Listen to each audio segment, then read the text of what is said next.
अस्सलाम वालेकुम दोस्तों, अज एक नंढी वीडियो मूं ठाही। मां सोचो अज ड्रामे की अपडेट नथो ॾेई सघां, दिल भी नथी चवे।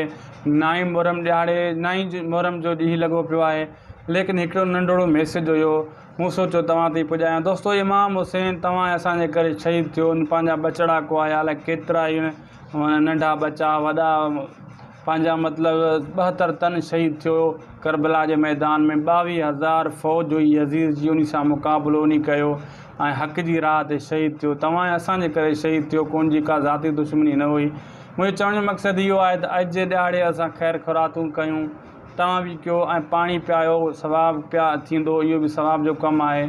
सुठो कमु कयो दोस्तों। इहे 10 ॼणा गुज़री था वञनि, ख़बर एतिरा ॼणा गुज़री विया त हे ॾाढा बि गुज़री वेंदा, ख़बर नथी पवे।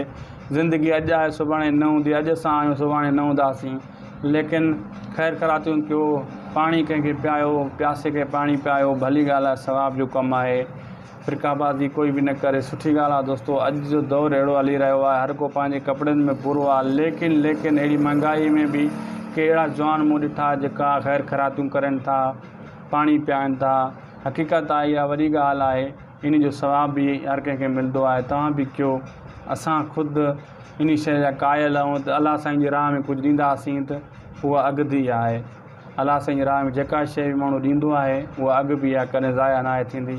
नंढड़ो मूं नंढड़े माण्हू जो नंढड़ो मैसेज हुयो, नाराज़ बि न थिजो। असांखे ॾींदा इजाज़त, मिलंदासीं ॿिए वीडियो में। अल्लाह हाफ़िज़।